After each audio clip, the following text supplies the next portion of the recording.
అంతే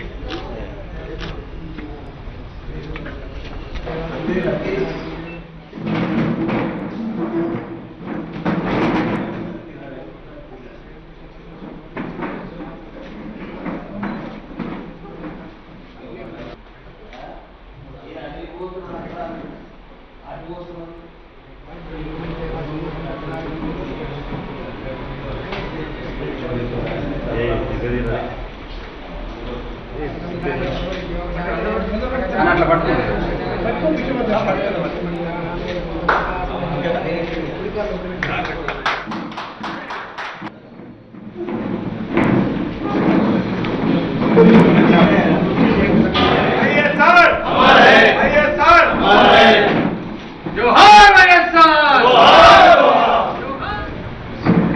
తెలంగాణ 10 జిల్లాలలో ముఖ్యంగా ఈ జిల్లాకు కొంత ప్రాధాన్యత ఉంది. ముఖ్యమంత్రి గారి జిల్లా. అది సామాన్యంగా ముఖ్యమంత్రులు అంటే డాక్టర్ చెన్నారెడ్డి గారు, ఎన్టీ రామారావు గారు, డాక్టర్ వైఎస్ రాజశేఖర రెడ్డి గారు లాంటి ముఖ్యమంత్రులు గుర్తొస్తారు. కానీ ఇవాళ ఉన్నటువంటి ముఖ్యమంత్రులు, ప్రధానమంత్రులు ఏ విధంగా ఉన్నారంటే, అది కేంద్రంలో ప్రధానమంత్రి గారు కావచ్చు, పక్క రాష్ట్రంలో ఉన్నటువంటి చంద్రబాబు నాయుడు గారు కావచ్చు, ఇక్కడ ఉన్నటువంటి కల్వకుంట్ల చంద్రశేఖరరావు గారు కావచ్చు. Total graphics. ఏదైనా ఒక ఇష్యూ వస్తే ఆ ఇష్యూను తప్పుదో పట్టించడానికి, ప్రజల దృష్టి మళ్లించడానికి ఇంకో కొత్త ఇష్యూ తెచ్చేటటువంటి ప్రయత్నం. మీరు చూడండి, 26 నెలల్లో అనేక కార్యక్రమాలు. మొదట గోల్కొండ మీద జెండా ఎగిరేసేదానికి వెళ్ళి షురూ చేస్తే ఆయన మొట్టమొదట 43 ఆయన క్యాబినెట్లో 43 నిర్ణయాలు తీసుకున్న దానికి వెళ్ళి ప్రారంభిస్తే, నిన్న జరిగినటువంటి భగీరథ మిషన్ భగీరథ, అసలు ఆ నీళ్ళు ఎడికెళ్ళి వచ్చినాయి, ఏ రాష్ట్ర ప్రభుత్వాలు పనిచేస్తూ వచ్చినాయి, ఏ ముఖ్యమంత్రి పనిచేస్తే ఆ గోదావరి నీళ్లు ప్రజ్ఞాపూర్ గుండా అక్కడ చేసినటువంటి కార్యక్రమానికి వచ్చింది అనేది ఎవరికి చెప్పరు. ఇవాళ మల్లన్న సాగర్ అనేది తీవ్రమైనటువంటి పరిస్థితిలో మెదక్ జిల్లాలో, ముఖ్యమంత్రి గారి జిల్లాలో జరుగుతూ ఉంది. మేధావులు ఈ సాగర్ మల్లన్న సాగర్ కడితే ఇబ్బందికరమైన పరిస్థితి అని చెప్తా ఉన్నారు. అదేవిధంగా ప్రతిపక్షాలు కడితే బాగుండదని చెప్తా ఉన్నారు. చివరకు ఈ రాష్ట్ర ఏర్పాటులో ముఖ్య భూమిక చూపినటువంటి కోదండరాం లాంటి వాళ్ళు కూడా చెప్తే కూడా పక్కజోరు పెట్టేటటువంటి పరిస్థితి. అది తీవ్ర స్థాయిలో ఉన్నప్పుడు ఏదో ఒక 67,000 ఇండ్లకు నీళ్ళు ఇస్తున్నట్టు, ఒక నియోజకవర్గానికో 2 నియోజకవర్గాలకో నీళ్ళు ఇస్తున్నట్టు, ఒక 200 గ్రామాలకు నీళ్ళు ఇస్తున్నట్టు, ఈ 60 సంవత్సరాలలో ఆ గ్రామాలలో అసలు నీటి బొట్టు తెలవనట్టు ఇవాళ ప్రధానమంత్రి గారిని తీసుకొచ్చి ఈ మల్లన్న సాగర్ అనేటటువంటి ప్రోగ్రాం ఏదైతే తీవ్ర స్థాయిలో ఉద్యమం నడుస్తుందో, ప్రాణాలు కోల్పోయే పరిస్థితికి వచ్చారు, దాన్ని పక్కదోన పట్టించడానికి, దానిని ప్రజల దృష్టి మళ్లించడానికి ప్రధానిని తీసుకొచ్చి వాళ్ళు గ్రాఫిక్స్ కార్యక్రమం ప్రారంభించారు. అందుకు ఇప్పుడు ముఖ్యమంత్రి గారు చూసినాం మనం, ఎన్టీ రామారావు గారిని గుర్తు చేసుకోగానే ₹2 కిలో బియ్యం అని వస్తుంది, ప్రాజెక్టులు గుర్తొస్తాయి. డాక్టర్ వైఎస్ రాజశేఖర రెడ్డి గారిని గుర్తు చేసుకోగానే అనేక కార్యక్రమాలు, 108 కావచ్చు, 104 కావచ్చు, ఫీజు రియంబర్స్మెంట్ కావచ్చు, ఆరోగ్యశ్రీ కావచ్చు, ప్రాజెక్టులు కావచ్చు, నీళ్లు వర్షాలు పడుతున్నాయంటే రాజశేఖర రెడ్డి గారు గుర్తొచ్చేటటువంటి పరిస్థితి. ఈయన ఎవ్వరూ ఏమీ చేయలేదు, మేమే మొత్తం చేసినాం అనేటటువంటి పరిస్థితిలో ఈయన ముందుకు తీసుకుపోయేటటువంటి ప్రయత్నం చేస్తూ ఉన్నాం. అందుకు మేము 26 నెలల నుంచి ఓపిక పట్టినాం. ప్రజాక్షేత్రంలో ఎక్కడ కూడా ఇబ్బంది పెట్టొద్దు అనుకున్నాం. ఏ ముఖ్యమంత్రి అయినా 6 నెలలు, 8 నెలలు, 2 సంవత్సరాల వరకు అవకాశం ఇవ్వాలి. ఒక ముఖ్యమంత్రి ప్రజా దృష్టి మళ్ళీ ప్రజల్లోపడికి పోవాలంటే, ఆయన చేసిన సంక్షేమ కార్యక్రమాలు ప్రజల్లోపడికి పోవాలంటే కనీసం 1.5-2 సంవత్సరాల సమయం ఇవ్వాలనేటువంటి ఆలోచన ఏ ప్రతిపక్షమైనా, ఏ ప్రజలైనా ఆశిస్తారు. కానీ ఇవ్వాలంటికి వస్తే ఏ ఒక్కటి లేదు.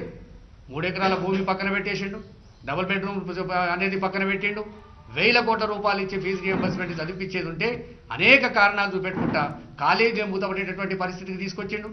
చేపియాలంటే దాంట్లో దోక, ప్రజాక్షేత్రంలో ఏమి చేయకుండా ప్రచార ఆర్భాటాలతోటి ఏదో 50 కోట్లతోటి, 20 కోట్లతోటి, 30 కోట్లతోటి ప్రచారం చేయంగా మనం ప్రభుత్వాలను చూసినాం, ముఖ్యమంత్రులను చూసినాం. కానీ ఇలా ఏ విధంగా జరుగుతూ ఉంది? 240 కోట్లు పెట్టి 1 నెల రోజులు పోనీ ఆ పనులన్నీ జరిగినాయ్యా.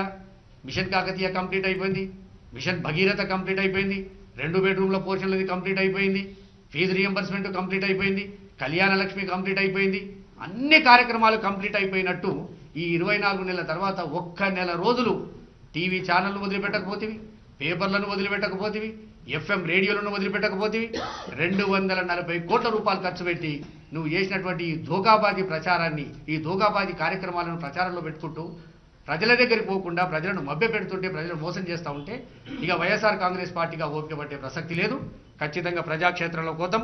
ఇవాళ ఇది ప్రారంభం మాత్రమే, ఇది ఆరంభం మాత్రమే, అంతం కాదు ఇది. ఖచ్చితంగా ఎక్కడికక్కడ అది 1, 2, 3 కోర్టు విషయానికి వస్తే ఏ ముఖ్యమంత్రిని కూడా ఇన్నిసార్లు కోర్టు మొట్టకాయ వేసిన పరిస్థితిలో పోలే. 23 సార్లు కోర్టు వ్యతిరేకంగా, ప్రభుత్వానికి వ్యతిరేకంగా తీర్పు ఇచ్చేటటువంటి పరిస్థితి. 1, 2, 3 జీవో అనేక శతాబ్దాల తర్వాత, 60 సంవత్సరాల తర్వాత Bharatiya Janata party, Indian national congress party, UPA, ఎన్డీఏలు కలిసి తీసుకొచ్చినటువంటి చట్టం 2013 చట్టం. ఆ చట్టం ఉండగా ఏదో 1, 2, 3 మనకు చుట్టమన్నట్టు ఇవాళ చెప్తా ఊరు కోర్టుకి ఏం చెప్పిర్రు, మొత్తం అయిపోయింది. 25,000 ఎకరాల భూమి ఉన్నటువంటి మల్లన్న సాగర్ ప్రాజెక్టు కింద ఉన్న భూములన్నీ కూడా స్వచ్ఛందంగా వాళ్ళు వచ్చిస్తున్నారు అని చెప్పే మాట చెప్పిన మాట మనుషులు ఇవాళ నిన్ను కోర్టు మొట్టకాయ వేస్తే అప్పీల్లో కోర్టు ముంగట ఏం చెప్తారు వాళ్ళు, 1, 2, 3 జీవో ప్రకారము ఇప్పటికి మేము 1500 ఎకరాలు మాత్రమే తీసుకున్నాము, మరి ఇంకా మిగతా ఎట్లా తీసుకుంటాం? ఇవన్నీ నీకు ఎందుకు ఇబ్బంది? 2013 చట్టం అనేది నీకు నాకు కాదు, భారతదేశంలో ఉన్నటువంటి 29 రాష్ట్రాలకు సంబంధించినటువంటి చట్టం 2013 భూసేకరణ చట్టం. ఆ చట్టం అంటే మీకు ఎందుకు భయం అవుతుంది? అంటే ప్రజలను మోసం చేసి, ప్రజలను ధోకా చేసి, ఏదో 2-3 నియోజకవర్గాల గురించి ఇవాళ నువ్వు 50 టీఎంసీల నీళ్లు పెట్టి మల్లన్న సాగర్ ప్రాజెక్టు కడతా అంటే ఎక్కడైనా ఒక ప్రాజెక్టు 50 టీఎంసీల ప్రాజెక్టు వైబుల్ అవుతుందా? ఎవరిని నమ్మకపోతే, నువ్వు మేధావులు చెప్పింది నమ్మకపోతే, ప్రతిపక్షాలు చెప్పింది నమ్మకపోతే, నీటిపారుదల నిపుణులు చెప్తే నమ్మకపోతే. అందుకే దయచేసి ఇవాళ నుంచి మా పోరు స్టార్ట్ అవుతుంది. మా జగన్మోహన్ రెడ్డి గారి నాయకత్వంలో, రాష్ట్ర అధ్యక్షులు శ్రీకాంత్ రెడ్డి గారి నాయకత్వంలో ఖచ్చితంగా ప్రజాక్షేత్రంలో మేము ఉంటాము అని చెప్పడానికే ఇవాళ నాంది పలికి ఇవాళ పార్టీ ఆఫీస్ ఇనాగ్రేషన్ చేయడం జరిగింది.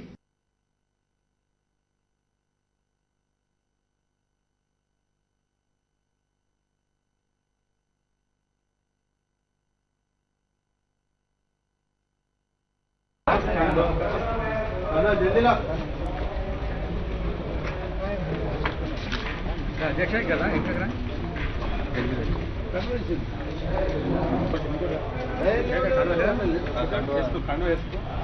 అంటే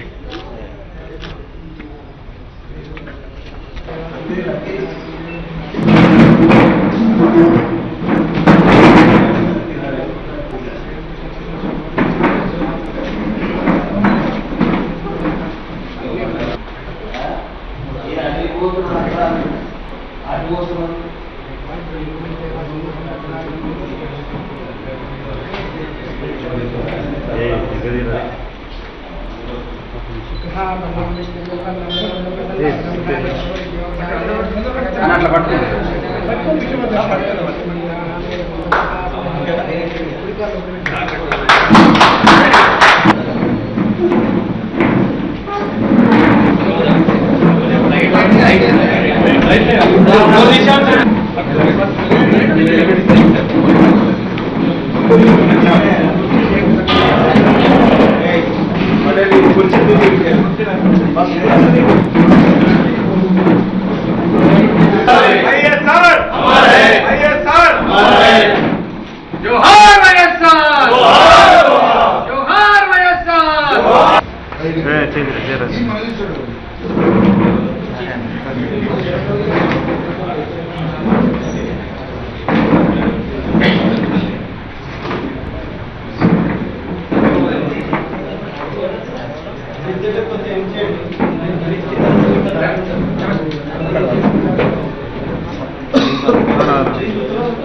తెలంగాణ 10 జిల్లాలలో ముఖ్యంగా ఈ జిల్లాకు కొంత ప్రాధాన్యత ఉంది.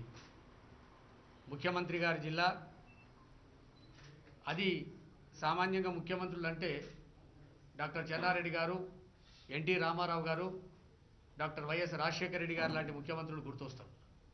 కానీ ఇవాళ ఉన్నటువంటి ముఖ్యమంత్రులు, ప్రధానమంత్రులు ఏ విధంగా ఉన్నారంటే అది కేంద్రంలో ప్రధానమంత్రి గారు కావచ్చు, పక్క రాష్ట్రంలో ఉన్నటువంటి చంద్రబాబు నాయుడు గారు కావచ్చు, ఇక్కడ ఉన్నటువంటి కల్వకుంట్ల చంద్రశేఖరరావు గారు కావచ్చు. టోటల్ గ్రాఫిక్స్ ఏదైనా ఒక ఇష్యూ వస్తే ఆ ఇష్యూను తప్పుదోవ పట్టించడానికి, ప్రజల దృష్టి మళ్లించడానికి ఇంకో కొత్త ఇష్యూ తెచ్చేటటువంటి ప్రయత్నం. మీరు చూడండి 26 నెలల్లో అనేక కార్యక్రమాలు. మొదట గోల్కొండ మీద జెండా ఎగిరేసేదానికి వెళ్ళి షురూ చేస్తే ఆయన మొట్టమొదట 43 ఆయన క్యాబినెట్లో 43 నిర్ణయాలు తీసుకున్న దానికాడికి వెళ్ళి ప్రారంభిస్తే నిన్న జరిగినటువంటి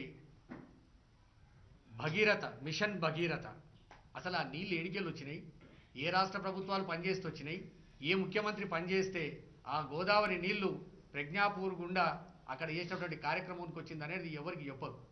ఇవాళ మల్లన్న సాగర్ అనేది తీవ్రమైనటువంటి పరిస్థితిలో మెదక్ జిల్లాలో, ముఖ్యమంత్రి గారి జిల్లాలో జరుగుతూ ఉంది. మేధావులు ఈ సాగర్ మల్లన్న సాగర్ కడితే ఇబ్బందికరమైన పరిస్థితి అని చెప్తా ఉన్నారు. అదేవిధంగా ప్రతిపక్షాలు కడితే బాగుండదని చెప్తా ఉన్నారు. చివరకు ఈ రాష్ట్ర ఏర్పాటులో ముఖ్య భూమిక చూపినటువంటి కోదండరాం లాంటి వాళ్ళు కూడా చెప్తే కూడా పక్కజోరు పెట్టేటటువంటి పరిస్థితి. అది తీవ్ర స్థాయిలో ఉన్నప్పుడు ఏదో ఒక 67,000 ఇండ్లకు నీళ్ళు ఇస్తున్నట్టు, ఒక నియోజకవర్గానికో 2 నియోజకవర్గాలకు నీళ్ళు ఇస్తున్నట్టు, ఒక 200 గ్రామాలకు నీళ్ళు ఇస్తున్నట్టు, ఈ 60 సంవత్సరాలలో ఆ గ్రామాలలో అసలు నీటి బొట్టు తెలవనట్టు ఇవాళ ప్రధానమంత్రి గారిని తీసుకొచ్చి ఈ మల్లన్న సాగర్ అనేటటువంటి ప్రోగ్రాంను ఏదైతే తీవ్ర స్థాయిలో ఉద్యమం నడుస్తుందో, ప్రాణాలు కోల్పోయే పరిస్థితికి వచ్చారు, దాన్ని పక్కదోవ పట్టించడానికి, దానిని ప్రజల దృష్టి మళ్లించడానికి ప్రధానిని తీసుకొచ్చి వాళ్ళు గ్రాఫిక్స్ కార్యక్రమం ప్రారంభించారు. అందుకు ఇప్పుడు ముఖ్యమంత్రి గారు చూసినాం మనం, ఎన్టీ రామారావు గారిని గుర్తు చేసుకోగానే 2 రూపాయల కిలో బియ్యం అని వస్తుంది, ప్రాజెక్టులు గుర్తొస్తాయి. డాక్టర్ వైఎస్ రాజశేఖర రెడ్డి గారిని గుర్తు చేసుకోగానే అనేక కార్యక్రమాలు 108 కావచ్చు, 104 కావచ్చు, ఫీజు రియంబర్స్మెంట్ కావచ్చు, ఆరోగ్యశ్రీ కావచ్చు, ప్రాజెక్టులు కావచ్చు, నీళ్లు వర్షాలు పడుతున్నాయంటే రాజశేఖర రెడ్డి గారు గుర్తొచ్చేటటువంటి పరిస్థితి. ఈయన ఎవ్వరూ ఏమీ చేయలేదు, మేమే మొత్తం చేసినాం అనేటటువంటి పరిస్థితిలో ఈయన ముందుకు తీసుకుపోయేటటువంటి ప్రయత్నం చేస్తూ ఉన్నాం.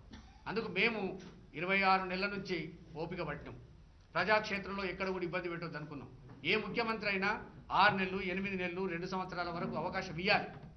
ఒక ముఖ్యమంత్రి ప్రజా దృష్టి మరలించి ప్రజల్లోపడికి పోవాలంటే, ఆయన చేసిన సంక్షేమ కార్యక్రమాలు ప్రజల్లోపడికి పోవాలంటే కనీసం 1.5-2 సంవత్సరాల సమయం ఇవ్వాలనేటువంటి ఆలోచన ఏ ప్రతిపక్షమైనా ఏ ప్రజలైనా ఆశిస్తారు. కానీ ఇవ్వాలంటికి వస్తే ఏ ఒక్కటి లేదు.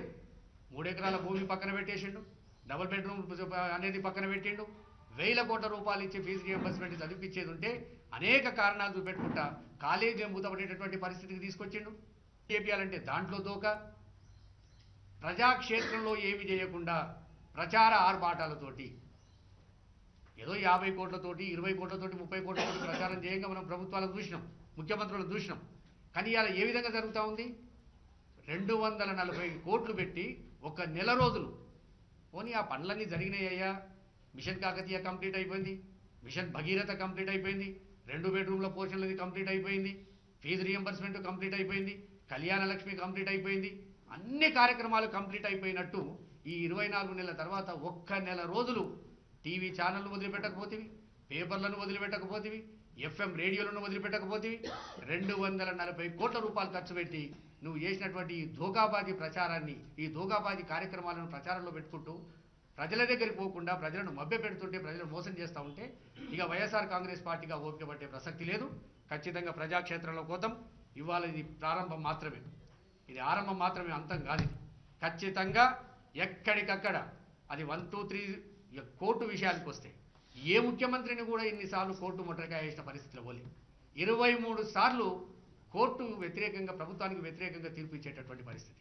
1, 2, 3 జీవో అనేక శతాబ్దాల తర్వాత, 60 సంవత్సరాల తర్వాత Bharatiya Janata party, Indian national congress party, UPA, ఎన్డీఏలు కలిసి తీసుకొచ్చినటువంటి చట్టం 2013 చట్టం.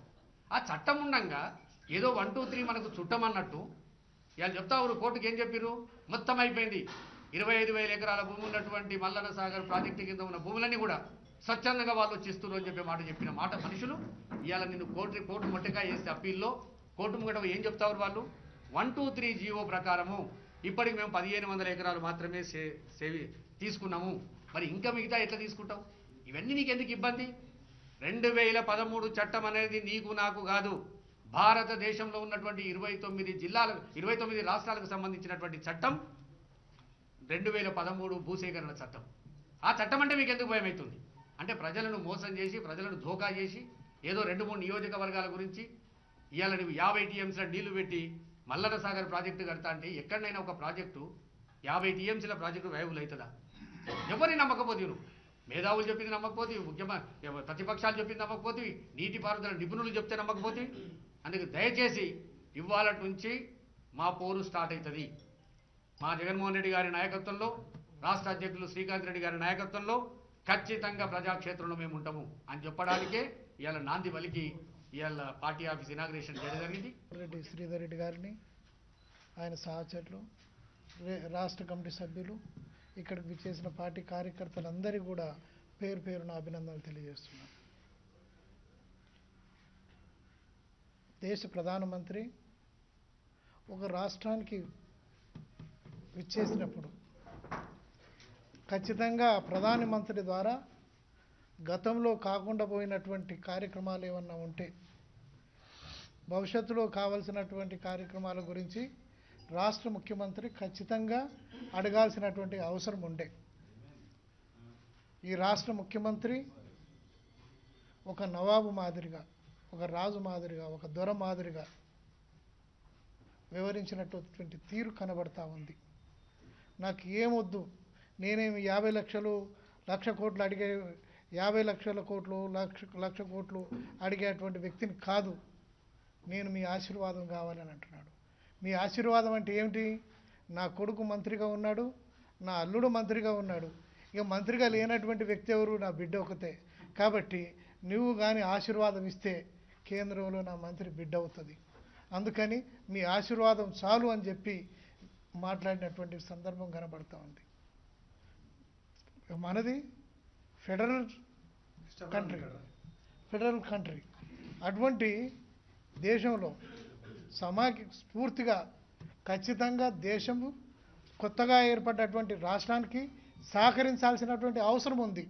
సహకరించాల్సినటువంటి బాధ్యత ప్రధానమంత్రి మీద ఉంది. ప్రధానమంత్రి ఏం భిక్ష వేసేటువంటి పరిస్థితి ఏం కాదు. ఒక రాష్ట్రం ద్వారా కేంద్రానికి వెళ్ళేటువంటి పన్నుల్ని తిరిగి రాష్ట్రానికి ఇవ్వాల్సినటువంటి బాధ్యత ఈ దేశ ప్రధానమంత్రి మీద ఉంది. ఈ దేశ ప్రధానమంత్రిని అడగాల్సినటువంటి నైతిక బాధ్యత రాష్ట్ర ముఖ్యమంత్రి మీద ఉంది. కానీ పెద్ద ఎత్తున ఖర్చు పెట్టి ఇన్ని నిధులు వెచ్చించి ప్రధానమంత్రిని తీసుకొచ్చి నీదేదో ఇంటి కార్యము, నీ ఇంట్లో పెళ్ళో లేకపోతే ఏదో శుభకార్యానికి పిలిచినట్టుగా వివరించినటువంటి తీరు ఏదైతే ఉందో ఇది ప్రజలందరూ కూడా గ్రహించి ఖండించాల్సినటువంటి అవసరం ఉంది. రాష్ట్రం అంటే నిన్న నువ్వు ప్రారంభించినటువంటి కార్యక్రమం ఏదైతే ఉందో ఆ కార్యక్రమానికి ప్రధానంగా మూల పురుషుడు ఎవరైనా ఉన్నారంటే డాక్టర్ వైఎస్ రాజశేఖర రెడ్డి గారు. వాళ్ళ ఎల్లంపల్లి ప్రాజెక్టు ఆయన ఉన్నప్పుడే 95% పూర్తి అయినటువంటి పరిస్థితి. ఇవాళ నీళ్ళు వస్తున్నాయంటే రాజశేఖర రెడ్డి గారి పుణ్యం.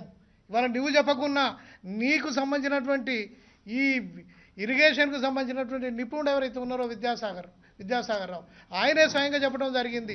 రాజశేఖర రెడ్డి గారు ప్రారంభించినటువంటి ఇరిగేషన్ ప్రాజెక్టులే ఇవాళ మాకిందనంటే అవి ఉపయోగపడుతున్నటువంటి పరిస్థితి, దాన్ని మేము అమలు చేస్తున్నటువంటి పరిస్థితి అని చెప్తున్నప్పుడు కనీసం ఒక ముఖ్యమంత్రిగా గతంలో చేసినటువంటి వ్యక్తిని తలుచుకోవడం అనేది జరగాల్సి ఉండే. ఈ రాష్ట్ర ముఖ్యమంత్రి మరి ఆయన ఏందనంటే వ్యవహరించేటువంటి తీరు బాగలేదు. కాబట్టే ఆయన జిల్లాలోనే ప్రజలు తిరుగుబాటు చేస్తున్నటువంటి పరిస్థితి కనబడతా ఉంది. మెదక్ జిల్లా ప్రజలే మరి చంద్రశేఖరరావుకు వ్యతిరేకంగా నాంది పలికేటువంటి పరిస్థితి కనబడతా ఉంది. చంద్రబాబు నాయుడు, చంద్రశేఖరరావు ఇద్దరు కూడా ఒకే స్కూల్లో పాఠాలు చదువుకున్నారు కాబట్టి అక్కడ ప్రజా వ్యతిరేక కార్యకలాపాలు నిర్వహిస్తున్నారు, ఇక్కడ ప్రజా వ్యతిరేక కార్యకలాపాలు నిర్వహిస్తున్నాడు.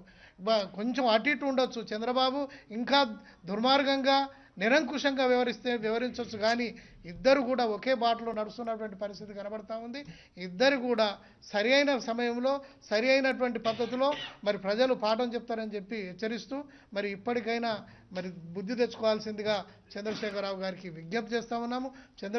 చేయకపోతే గొంతు కోసుకుంటామన్నారు, మరి 3 ఎకరాల భూమి అన్నారు, డబుల్ బెడ్రూమ్ అన్నారు, ఇవన్నీ ఏమీ లేదు. ఇవాళ నువ్వు చాలా గొప్పగా భగీరథ అనే పథకం ఏదైతే చెప్తున్నావో అది ఏమిటి? అబుల్ కలాం సుజలా స్రవంతి అనే పథకము రాజశేఖర రెడ్డి గారు పెట్టినటువంటి పథకము.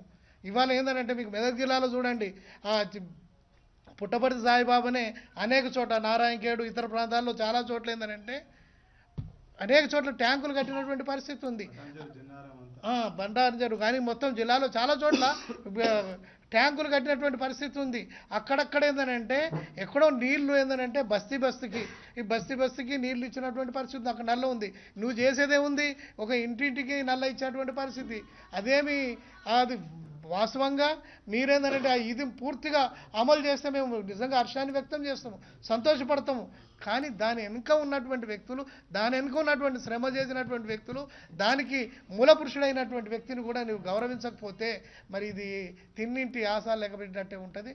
కాబట్టి రాజశేఖర రెడ్డి గారు నువ్వు మర్చిపోయినా ఎవరు ఇక్కడ ఉన్నటువంటి ప్రజలు ఎవరు మర్చిపోరు, మెదక్ జిల్లా ప్రజలు మర్చిపోరు, తెలంగాణ ప్రజలు మర్చిపోరు, మొత్తం తెలుగు ప్రజలు ఎవరు కూడా మర్చిపోరు అని చెప్తూ మరి ఈ రోజు నుంచి మరి శ్రీధర్ రెడ్డి గారి నాయకత్వంలో ఖచ్చితంగా భిక్షపతి అన్న కానీ మిగతా వ్యక్తులందరూ సంజీవరావు, జగదీష్ గుప్తా మీరు అందరూ కూడా మరి మెదక్ జిల్లాలో పార్టీ అభివృద్ధి కోసం పార్టీ నిర్మాణాన్ని చేపట్టి ఏంటంటే ముందుకు పోవాల్సినటువంటి అవసరం ఉంది. జిల్లా మీ అందరి మీద కూడా గురుతరమైనటువంటి బాధ్యత ఉందని చెప్తూ సెలవు తీసుకుంటున్నాను. జై జగన్. ప్రారంభోత్సవ సందర్భంగా వచ్చిన ప్రింట్ అండ్ ఎలక్ట్రానిక్ మీడియా గమనించాలి.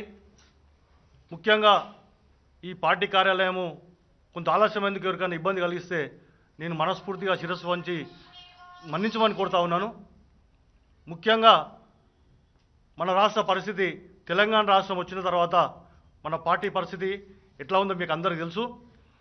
కాబట్టి రాబోయే రోజుల్లో మనకు ఇక్కడ అంతా మొత్తం జీరో ఏమి ఉండదు. అధికారం టీఆర్ఎస్ పార్టీ కుటుంబానికి పరిమితమైంది కాబట్టి మనకు కూడా మంచి రోజులు వస్తాయి. మరీ ముఖ్యంగా జగన్మోహన్ రెడ్డి గారి బుల్లెట్ను ఈ గౌరెడ్డి చేయాలంటే మజాక్ కాదు. జగన్మోహన్ రెడ్డి బుల్లెట్ని నేను మెదక్ జిల్లా ముఖ్యమంత్రి జిల్లా అయినాక కూడా జగనన్న నాకు ఒక అపారమైన నమ్మకం, నాకు భరోసా ఇచ్చిండు. కాబట్టి మెదక్ జిల్లా పార్టీకి సంబంధించి కూడా ఎవ్వరు పార్టీ కోసం శ్రమించిన వాళ్ళకు నేను కడుపులో పెట్టుకొని నా శాశక్తుల కృషి చేసి కాపాడుకుంటా అని చెప్పి ఈ సందర్భంగా ముఖ్యంగా తెలియజేస్తా ఉన్నాను. మనకు నీళ్ళు వస్తాయి, ఇంకేం వస్తాయి అనుకుంటే వాళ్ళకు ఉద్యోగాలు, కుటుంబానికి ఉద్యోగాలు తప్ప మనకు అందరి నోట్ల మట్టి కూడా కొట్టి ఒక పరిస్థితి వచ్చింది. కాబట్టి అందరు ఇప్పుడే అర్థం చేసుకుంటా ఉన్నారు. ఈరోజు ముఖ్యంగా మన హరీష్ రావు గారికి నేను అడుగుతా ఉన్నాను. ఈ పత్రికలలో కానీ మీడియాలో, ఎలక్ట్రానిక్ ప్రింట్ మీడియాలో కూడా అడ్వర్టైజ్మెంట్ ఇస్తూ ఉన్నారు. మిషన్ కాకతీయ వచ్చారా చెరువులు నిండారంట. నేను హరీష్ రావు గారికి ఈ వేదిక మీద సవాల్ ఇస్తూ ఉన్నా, ఏ ఒక్క చెరువు నిండింది? ఎక్కడ నీ మిషన్ భగీరథ మొత్తము అది కమిషన్ పనులతోటి నడుస్తూ ఉన్నది, ఎక్కడ కూడా పర్ఫెక్ట్గా పని జరుగుతుందని చెప్పి హరీష్ రావు గారికి సవాల్ విసురుతా ఉన్నాం. అవసరమైతే దాన్ని నిరూపించడం కూడా రెడీ ఉన్న మెదక్ జిల్లాలని అని చెప్పి ఈ సందర్భంగా తెలియజేస్తా ఉన్నా. ఈరోజైతే రాబోయే రోజులను మొత్తం ఫామ్ హౌస్గా పరిమితం అవుతుండొచ్చు, కానీ ఒకవేళ చేత కాకపోతే రాజీనామా చేసి మన తెలంగాణ ప్రజలకు కానీ యువకులకు కానీ అందరికీ నోట్ల మట్టి కొట్టద్దు దయచేసి అని చెప్పి మీకు దండం పెట్టి చెప్తామని చెప్పి ఈ సందర్భంగా హెచ్చరిస్తూ ఉన్నాను. సో కొన్ని ఇబ్బందులలో ఏదో పొరపాటు జరిగింది. రేపు రాబోయే రోజుల్లో తెలంగాణలో కూడా వైఎస్ఆర్ పార్టీ మన రేపు 2019 ఎలక్షన్లో ఒక కీలకమైన పాత్ర పోషిస్తుంది. ఎవరు అధికారం రావాలన్నా మన వైఎస్ఆర్ పార్టీ అనేది అలా కీలకమైన రోల్ పోషిస్తుందని చెప్పి ఈ సందర్భంగా హెచ్చరిస్తూ ఉన్నాను. ముఖ్యంగా ఇప్పుడు కూడా జెండా పట్టుకొని మెదక్ జిల్లాలో ఎవరెవరైతే నాయకులారో అందరికీ కూడా నేను పాదాభివందనం తెలియజేస్తా ఉన్నా. ఎందుకంటే ఈ కష్టాలలో కూడా జెండా పట్టుకోవడం అంటే మజాక్ కాదు. అందుకోసమే మనం ఊళ్ళలో కూడా ఎక్కడ కూడా మనం పబ్లిక్ పోవడానికి చాలా మనకు అనుకూలంగా ఉంది. ముఖ్యంగా రాజశేఖర రెడ్డి గారి పేరు చెప్తే ఏ ఇంట్లో వ్యక్తిని కూడా అసహించుకుంటారేమో, కానీ రాజశేఖర రెడ్డి అని చెప్తే ఎంత పాజిటివ్ రిసీవ్ చేసుకుంటారంటే, అరే గా పెద్ద అయినా నాకు ఇది విద్యుత్ బకాయి మాఫ్ అయింది, లేకపోతే ఫీజు రియంబర్స్మెంట్ వచ్చింది, లేకపోతే రైతు రుణం మాఫ్ అయిపోయింది. నాయకుడు అంటే గట్లు ఉండాలని చెప్పి నాయకుని నాయకత్వంలో, ఆ కొడుకు నాయకత్వంలో మనం పనిచేస్తున్నాం. కాబట్టి మనం గల్లెగిరేసుకునే పని చేయాలని చెప్పి ఈ సందర్భంగా తెలియజేస్తా